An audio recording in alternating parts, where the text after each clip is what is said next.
Welcome to StrongHER Voices, the podcast for women stepping into their StrongHER era. Whether you're navigating perimenopause, menopause, or simply the next powerful chapter of your life, you're in the right place. I'm your host, Ashley Basilio, certified menopause health coach, fitness professional, and lifelong learner. Here we replace confusion with clarity, isolation with community, and overwhelm with simple, sustainable steps forward.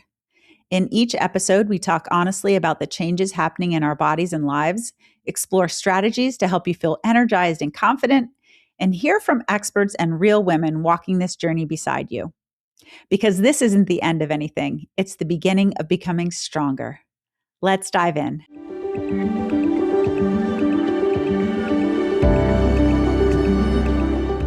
Hi, friends, and welcome to StrongHER Voices. I'm so glad you're here. Today's guest is Jaclyn Burwell, licensed clinical social worker and founder of JHB Therapy, a practice devoted to supporting women in midlife as they move from overwhelm and self-doubt to clarity, balance, and self-trust. So Jaclyn actually reached out to me a few months ago, and I'm so glad she did. Because as StrongHER Together and this podcast have been growing over the last year, it's been incredibly powerful and meaningful to connect with other women who are doing work in this space. And from our very first conversation, I knew Jaclyn was one of them. So we met in person for coffee, and not long after, we hit it off immediately. I could tell right away she deeply understands the emotional weight women carry in midlife, not just clinically, but human to human. Her practice, JHB Therapy, is focused specifically on women in midlife, especially those navigating anxiety, burnout, and the emotional shifts of perimenopause and menopause. And her approach is warm, direct, and refreshingly practical. As soon as I met her, I knew I wanted to have her on the podcast. We share such a similar mission, helping women feel less alone, more supported, and more grounded in who they are during this transition. Now, in this episode, Jaclyn's helping us unpack the often invisible experience of high-functioning anxiety in midlife. While women appear fine on the outside, inside they're carrying intense mental loads, emotional fatigue, and an ever-growing list of responsibilities. If that feels like you'll want to listen in, because we're going to explore why midlife amplifies anxiety and how perfectionism and people-pleasing play into it, and why acknowledging your experience is a powerful first step toward relief. Jaclyn, I'm so glad you're here. Welcome to the show. Thanks, Ashley. I'm so excited to be here with you. It's so great seeing you here. Thank you. So, Jaclyn, let's just start off and tell our listeners a little bit about how JHB Therapy came into play and what drew you specifically to work with women in midlife. Yeah. So, I didn't initially set out thinking I would work with women in midlife. I didn't think that was going to be my focus. I've always worked in the realms of anxiety and burnout. And what happened was I kept noticing these patterns in my practice. A lot of the women that I was working with, their anxiety and burnout felt a little different. They would share that it just felt harder than it used to. And once I made the connection that being in midlife was the main thing that they had in common, I started doing more research in that area. And then when I entered perimenopause, on the earlier side, I had a really hard time getting the help that I needed.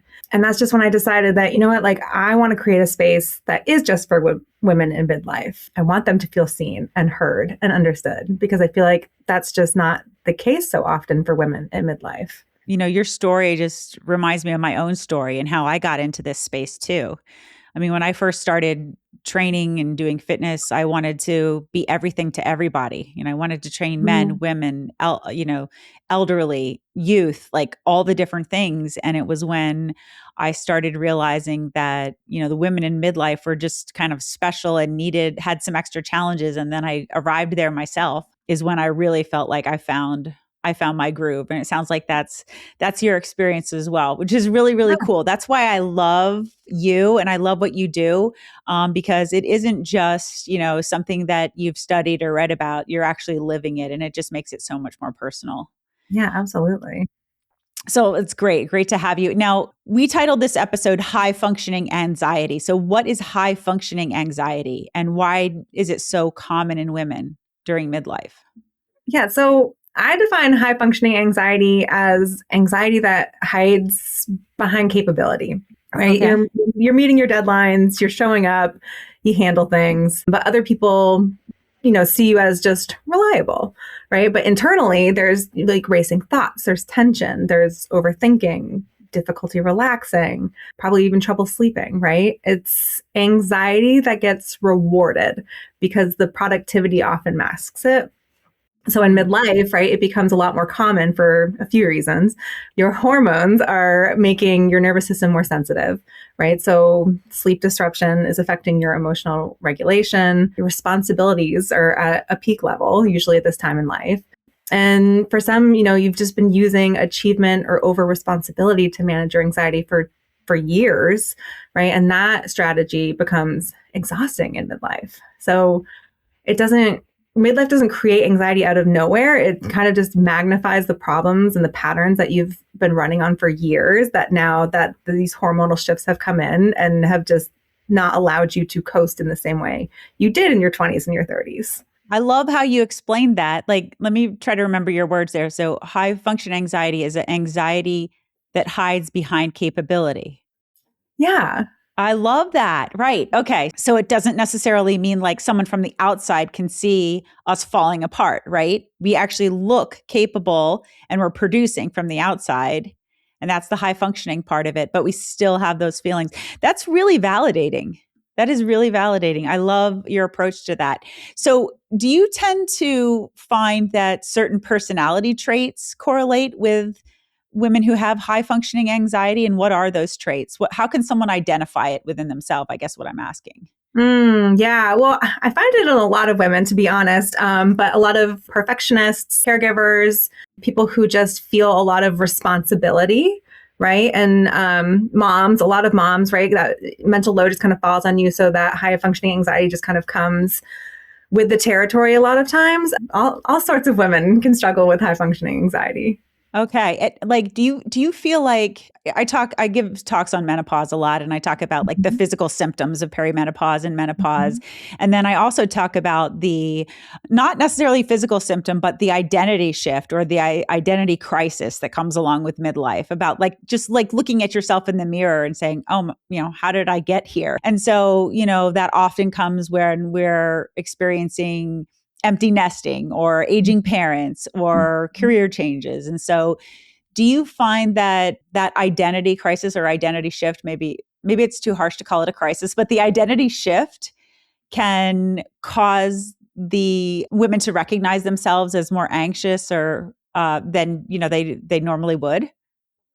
Absolutely, right? That identity shift of, who am I outside of all of these things that have been my life for so long that don't feel like they fit anymore can really create this shift of, well, what now? And what's working for me now? And what's not working for me now? Which can kind of like intertwine with a lot of these other issues that they're having in midlife.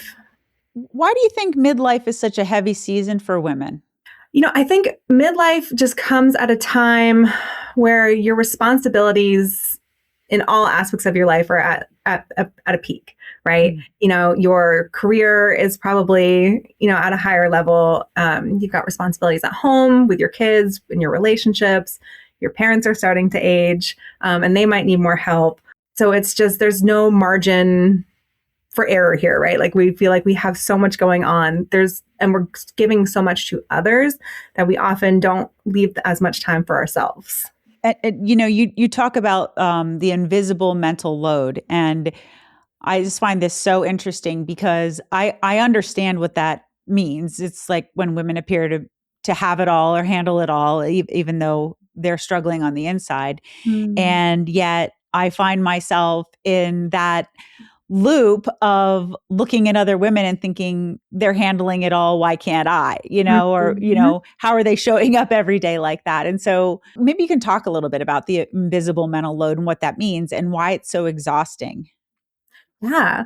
You know, the mental load is something that so many women are quietly carrying, right? Because it's not just about being the one who gets things done, right? It's being the one who remembers the birthday gift, notices that the groceries are low, knows that the school deadline is coming up, you remembering who's stressed out at work. It's thinking ahead all the time. It's Mm. replaying conversations, planning the week in your head while you're trying to sleep, right? Remembering who needs what when, essentially. So even when you sit down, right, your brain doesn't really sit down. And that's exhausting.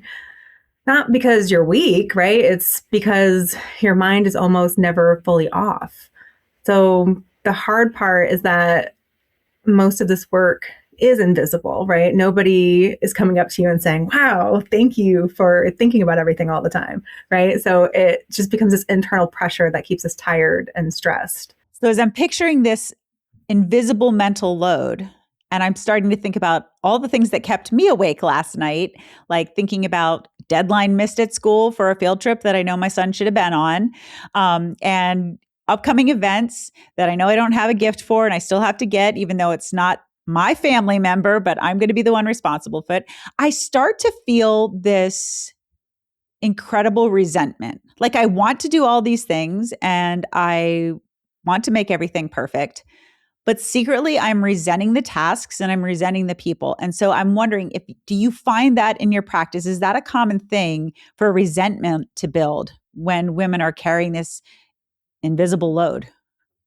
Yes, absolutely. The resentment builds for many, many women in this period of life. I think because when we do reach midlife and we have some of these hormonal shifts, right, our nervous system no longer has that ability to kind of just keep pushing through, right? We do start to notice those irritations. And well, why do I have to be the one that takes all of this on? And, we start to recognize all of the pressure that builds around us. And that does it makes us stressed. It makes us irritated. It makes us tired, right? So that's a lot of the work that I do with women in midlife, right? Is figuring out what's yours to carry, right? And what's maybe yours to like let go and let other people worry about to kind of maintain your own nervous system, right? A little bit better. Do you ever see any relationship between women with high functioning anxiety and an impact on their physical health? Absolutely. Yes. I see that when, right, women with high functioning anxiety are always pushing go, go, go, trying to do all of the things and trying to do it well. And sometimes that keeps you either from taking the time, right, for your physical health. You're not working out, you're not exercising, all of those things, but also just the stress that it puts on you just over time, right, physically will wear you down. Absolutely. Yeah. And stress causes, I mean, we hear about this a lot in midlife, right? Stress causes increase in cortisol, which Mm-hmm. causes us to hold on to fat and can be dangerous for our health. Yeah. So I think that's a great link that you made there. Does people pleasing have any role in keeping anxiety alive? And what's the relationship? Because I did a podcast a few weeks back with a therapist about people pleasing specifically, but can you tell us, does it relate to high functioning anxiety and do they feed off each other? They can. People pleasing is definitely taking on other people's stuff, right? Because you want to be accommodating. You want to be able to feel like their needs matter more than yours, right? Whereas, so there can be some high functioning anxiety in that, but it's kind of a separate issue in that it's more about with people pleasing, your boundaries. You don't really have any, right? Essentially. Yeah. Whereas with high functioning anxiety, like you can still have boundaries, right? But it's more of this like internal pressure system happening. Okay. I really like how you differentiated those two, because I think that's a really important distinction. When women say others have it worse, is that actually a healthy response or an unhealthy response? I mean, I remember when I was going through, I actually went through like a really dark period in my life of depression for a few years. And I remember one of my really closest friends saying to me all the time, like, you don't have it that bad, Ashley. Like others have it worse. Think if you Mm-hmm. were a young mother, who was dying of cancer, which is like a horrible, horrible thing to think about. It didn't Yeah. necessarily make me feel better at the time. Like I wasn't really able to say, oh, you're right. Others have it worse. I shouldn't be feeling this way. So I don't know if that's a healthy way to look at it or not. What's your take on that? No, well, one, how invalidating of a response is that to give somebody, right? That doesn't help at all. No, but I hear this constantly in my Huh? practice, right? Women will come in and tell me, how overwhelmed she is, how anxious she is, how exhausted. And then immediately follow that up with, but I shouldn't complain, right? Other people have it worse. I'm fine, right? And I Mm-hmm. think a lot of us were raised to believe that being good means being grateful, right? So if Ooh. we confuse gratitude with silence. So if Ooh. your life looks good on paper, right, you feel like you don't really have the right to struggle. There's also this fear of being dramatic, right? Or ungrateful or needy. So comparing yourself to someone who has it worse becomes a quick way to shut yourself down. And the problem is your nervous system doesn't respond to logic in that way, right? You can't calm your anxiety by telling yourself that you don't deserve to feel it. Your body still knows when you're overwhelmed, right? Even if your brain is trying to talk you out of it. Oh my gosh, that was so good. I love that. You said, I want to repeat it so I can get it in my brain. We're confusing being good with being grateful. Is that the way you said that? Mm-hmm. I have never heard that before. Jaclyn, that's so good. Yes. And you're right. The comment was very invalidating, but it did make me feel, like I said, it was very sad to hear, to think of that. And it made me feel, um, I think, worse because in addition to feeling depressed, and I felt guilty for being Right, depressed. right. Yeah, it Yeah. doesn't So I help. can see how that mindset might keep women stuck. Mm-hmm. Mm-hmm. So what do Yeah. you tell women when they say that to you then? Oh, others have it worse. I shouldn't complain. What's your response? Yeah. Well, when you minimize your struggle, right, you're just adding shame to your anxiety, like you said, right? It's Mm-hmm. instead of responding to that stress or that situation with care, right, you're responding to it with self-criticism.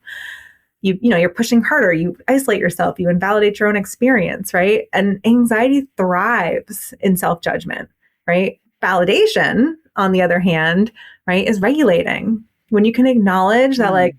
whew, this is hard for me, your body will start to soften. There's so many good nuggets here. I swear. You're brilliant. I love it. That's so good. What would so you just mentioned something you could say to yourself, like to validate yourself, right? And I'm kind of just having a light bulb moment here Mm-hmm. where I'm thinking about how that can be really empowering, actually. And I think a lot about how to move my thoughts and from like a place of being a victim to being more empowering. And I like how you made me think of that by using the word validation or even acknowledging, right? So instead of putting shame around it, if I just let it be and live with it, all of a sudden I feel in a more powerful or empowered position. Right. Yeah, Exactly. that's really good. What would Yeah. you give? So if this is a hard concept to understand, and it really is, so I can it it takes me a while to think here, but it's just so meaningful what you said. But so let's say you're talking to women in your practice or even our listeners today. And so if someone is hearing, yes, that's me. I say that all the time. My life looks great on the outside, but Mm-hmm. I always think I'm struggling and that someone has it worse. What would be an example or a first small step that someone could take to make that shift that you described? Yeah, I would say, just start by allowing yourself to feel more than one thing can be true at the same time, right? Hmm. You can be grateful and overwhelmed. You can have a stable life and still be struggling. You can be loved by lots of people and still feel lonely, right? Hmm. Honoring your experience doesn't mean that your life is bad. It just means that your nervous system is trying to tell you something, essentially. So that might look like, just noticing your internal voice, right? Ooh, I'm being really hard on myself right now. Or even just saying what you're feeling out loud, right? I feel really anxious right now, or I'm feeling kind of overwhelmed, right? Small moments of honesty creates space. It's validating. That's great. I mean, I know like for myself, I consider myself I'm getting better at this in my new career, which is embracing the the podcast and the community and the fitness. But for 25 years before this, I was an engineer and working in corporate America, and very black and white. I did a lot of project management for engineering projects, and there was a right and a wrong, and there was a deadline, and you were either on time or you were late. And Mm, so when you just said about allowing like two things to be true at once, that is really that really resonated with me, because that is something that I still struggle with, even though, like I said, I've kind of changed directions, and I have things are a little more gray when you, as you know, when you're working with people and emotions and transformations and transitions. But I still judge myself of what's right or what's wrong. How do I feel? I feel good today or I feel bad today. So I really like what you said about allowing room for both. That's really empowering. Yeah. yeah, and it's so important to hold both of those things true. Yes. Yeah, definitely. And like, let's say someone's listening today and they say, well, I have stress in my life, right? So how do I know whether this is normal stress or something that deserves professional help from a therapist like yourself? Hmm. I would say, if you feel like you need extra help, then that's all that you really need to give yourself that permission to get help from a therapist, right? Everybody gets stressed sometimes, and if you feel like you're more often than not able to manage that stress, then great, you're human, right? Yeah. And you're still human if you find that stress is really interfering with your day-to-day life, if it's interfering with your sleep, if it's interfering with your relationships, if it's just starting to wear you down, right? And then in that case, having somebody to talk to, like a therapist, right, might help you be able to kind of reevaluate where that stress is coming from, and determine how that's going to fit in your life moving forward. Perfect. Yeah. I love that phrase. I mean, it's true for so many things, like when a habit or a relationship or something starting to affect other relationships in your life, right? That's a good red flag that there may be a problem with it, whether it's Mm-hmm. alcohol, overeating, gambling, any kind of thing like that. Those are good red flags. And so maybe taking an inventory of, where's this showing up in my life? And is it Yeah. causing me problems, causing other people problems? Yeah, So absolutely. what would you say to a listener who feels like she's barely holding it together and she doesn't want to fall apart? Mm. What's something that you could say right now to help her out? I would say, falling apart isn't the only option, right? Mm, There's a middle space where you can adjust before you break, right? Often your nervous system isn't asking to collapse, it's just asking for like a recalibration, right? On, you've been holding a lot for so long, and it makes sense that, you're tired and you're barely holding it together. what's something you wish more women in midlife knew about themselves or believed about themselves? Oh, that's a good one. Yeah. I wish more women in midlife knew that they're not broken, right? So many women come in and they're worried that, that they've changed in a bad way. They're more irritable, they're more sensitive, more tired. They maybe need more space, right? They're questioning things that they used to just accept. And they think, well, what's wrong with me? Mm-hmm. But, none of that is like a personality flaw. It's just information. I would say it makes sense that you feel more reactive when you've been holding everything together for years. It Mm-hmm. makes sense that you want more space if you've been putting yourself last, right? And it makes sense that you're questioning your life if you've been in survival mode for decades. This isn't you falling apart, it's you outgrowing old ways of coping. You're Mm. not too much, you're just carrying too much. And when you can start to adjust what you carry, right, instead of blaming who you are for those reasons, right, then things can start to change. Well, that's great. I hope every woman in the world listens to this. You're so good. You have the best practical advice. I'm pumped that you're here. Thank you so much for this. So let's kind of delve into like what advice you would give women who are listening. Like, let's say they were coming to you with some of the issues and the high functioning anxiety that we talked about over the last several questions, and I want to get down to some practical examples. So what is an example of what you might tell a client or a woman who is struggling on how she could start redistributing that invisible mental load?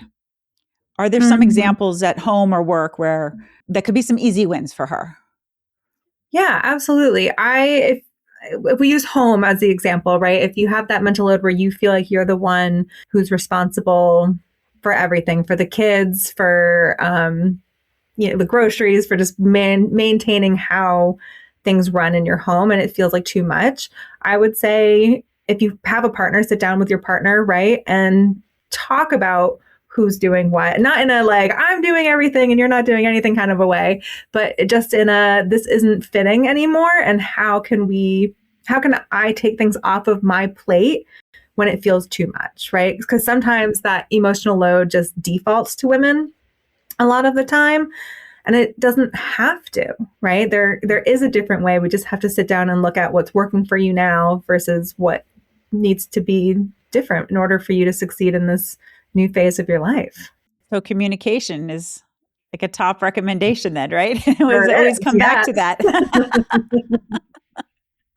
Communication is key always. It really is. My boys are home this weekend, and they got in a huge fight yesterday, right? Because one thought that wanted to lift weights together, but it was like one had secret plans with another friend that he didn't tell anybody about, and like at the end, once we sorted out what happened here, that's the exact talk that I gave. It's like Mhm. communication is key. All you need to do is say, "Hey, I'd like to lift weights with you tomorrow. What time?" "Oh, I have these other plans." Like when you don't say any of this and then you're just kind of throwing it around, you know what I mean? It just creates this huge firestorm that didn't need to happen if you could just clearly state your plans, your needs, whatever it is. Absolutely.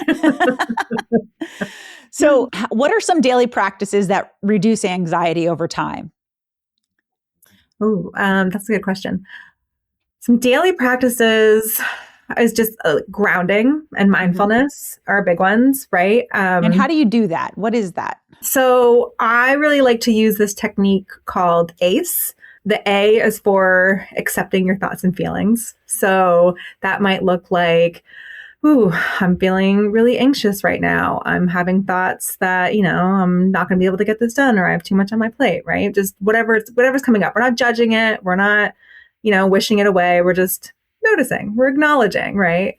And then the C is for connecting with your body. So Mm. what am I feeling, right? Is my heart pounding, right? Can I take some deep breaths to calm it? Can I feel my feet on the floor? Like, let me just connect and take a second to recognize what's going on in my body. And then the E is for experiencing the world around you. So this is my favorite part of this, right? Because we can, connect with our body and we can acknowledge our thoughts all day, but a lot of times what keeps us stuck in anxiety is getting stuck in our thoughts. So when we experience the world around us, we're just getting back in our life. So like what's happening around you? Are you, talking to somebody? What are they saying? Right? Are you Mm. out for a walk? What do you hear around you? Are there birds chirping? Are there cars going by? Just Mm. being more present in your everyday life. Now, this won't always, get rid of your anxiety completely, but it'll just kind of like lower it, enough that feels more manageable sometimes. Yeah, I love it. It's actually easy to remember. ACE, ACE. It's Yeah. only 3 steps. And if I'm understanding you correctly, the first one is acknowledging the feeling or emotion that you're having at that time. Mhm. Like, I feel sad, I feel scared, I feel small, I feel happy, whatever it is. I guess it's normally something around anxiety, of course, that you would do this inventory. And Mhm. then C was connecting with your body. So like feeling, trying to acknowledge what body sensations you have, and Mhm. then your place in the bigger picture in the world. E, experience in the world. Oh, that's great. I love the E also. Yeah, because it helps you realize that you're part of something bigger, right? Right, right. Well, and it gets you out of your head and back Out of into your your life, head. which is like the most important piece of anxiety, right? Anxiety can really keep you Yes. stuck in your head. And we want to get, back in the present moment of what's actually happening. Yeah, I love that. It really does it all. It allows you to acknowledge not just, oh, I shouldn't be feeling that way, or other people have it Mhm. harder, right? We talked about Mhm. that. And Mhm. then even just the checking in with your body, I can imagine that that sort of is comforting and validating in a way, like I'm safe right now, I'm stable, I'm going to be okay here. And then, your experience with the larger world. I really like that. That's good. I'll put that in the show notes for sure with people. Jaclyn, this was just so amazing today. I am so appreciative that you were here and shared so many good nuggets. I feel like this is one of the ones I'm going to listen to over and over again until this gets cemented in my head. Tell our listeners where they can learn more about you or your work, or reach out to you or find you. Yeah, well, thank you for having me because this was so fun. I love when I get to talk to you. Best way to find me is through my website, jhbtherapy.com. You can learn a little bit more about my work there, some contact information if you want to get in touch. I also just started an Instagram page, so you can find me at Midlife with Jaclyn there too. Great. We're going to put those in the show notes there. What sort of support or services do you offer for women who may want to connect with you? And is that limited to a certain geographic area with your practice? Yeah, so I offer individual counseling for women in midlife who are struggling with things like anxiety or burnout, identity shifts, or just the emotional sides of perimenopause, things like that. I can see women locally in person in Collegeville, Pennsylvania, as well as anyone in Pennsylvania or North Carolina. Great to know. Good. We'll put that in the show notes as well. Jaclyn, any last bits of advice for our listeners today?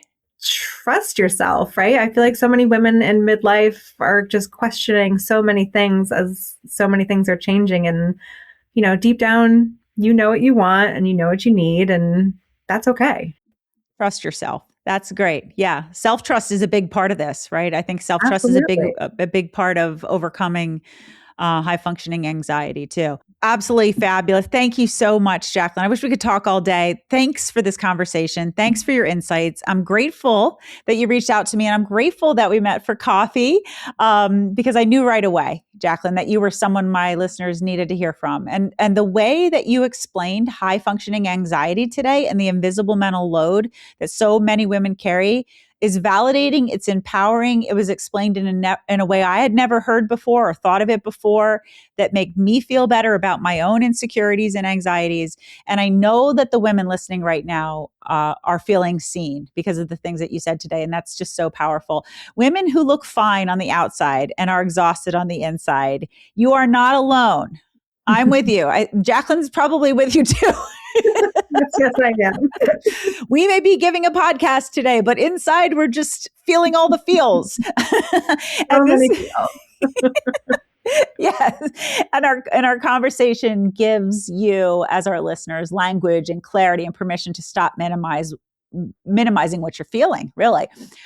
So Jaclyn, again, I'm so excited that we connected. And I truly believe the work that you're doing at your practice, jhbtherapy.com, is filling such an important gap for women in midlife. And so listeners, if today's episode resonated with you, I encourage you to reach out to Jaclyn, check out her site. She has a great blog. She has a beautiful site, lots of empowering information. Follow her on Instagram. We're going to put her links in the show notes, but it's Midlife with Jaclyn on Instagram.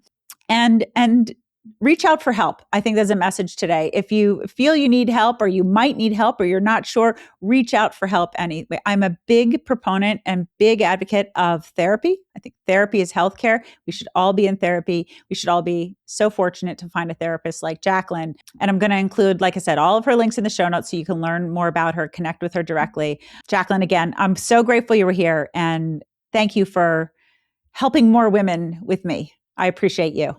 Absolutely. Thank you, Ashley. Yeah, this was so nice to be on the show. And thank you for all you do with women, because you do a lot of really great work.